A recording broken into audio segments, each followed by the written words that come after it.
السلام عليكم ورحمة الله وبركاته guys asxaabta ugu xiran soo dhawaada maanta waxaan rabaa inaan ka hadlo hal arin oo laba nin qusayso laba legends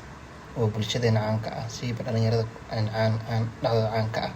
oo dad badan ay aqaanaan waa Xaliye iyo legendka la dhahay Burciid labadan bir waxay kasoo baxay fiidiyoyo ah Burciid oo Samiixa Qaliil la kulmay or Bashalandina like ay soo dhaweysay amal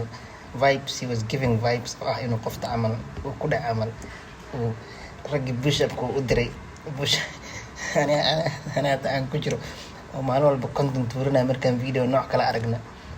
oo leeyahay waqtiga amal waxay kale oo soo dareen video ah ninkii Xaliye oo la dhahay waa la soo qarxiyay, though he denied, but let's say waa la soo qarxiyay asoo amal baashaala asagana snapchat marka ani waxaan ka qabaa hal doodan ka qabaa horta qofka bini aadanka ah markaad hadalkiisa dhageysanayso ilaahayow qofku doono mu ahaado,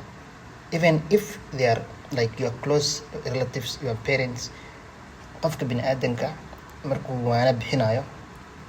hadalkiisa qiime ee shakhsinimadiisa qiimeynin, like take the words not waxaan ka wadaa qofka hadalka afkiisa kasoo baxay qaado ee dadnimadiisa fiirnin, lianna waxaa dhacdaa sheekada sorry waxaa dhacdaa marka qofka hadalka uu sheegayo wixii ka anfacaya ka qaado asaga ha fiirinin, if whatever they are saying aligns with your principles take them, haddii kale qashinka ku dar marka waxaa dhacdaa because waxaan saan uleeyahay maxaa waaye raggi oo ma aragtay like waxaa dhacdaa sometimes dad waxaa jiro rag waxaa jiro qof waxaan hala sameeya dhahaya and then in real sense waxaa arkaysa sometimes ayagoo the opposite sameynaya, ani hataa haddii wax aan sheegayo for example aan ku leh waxaan samee oo luuq ay u aragtaan wax kala sameynaya anaha ifiirina bro, just take the words hadday ku anfacan ku soco. Marka arrintaas waxaan keenayaa videoyaha waxaa lasoo dhedgareeyay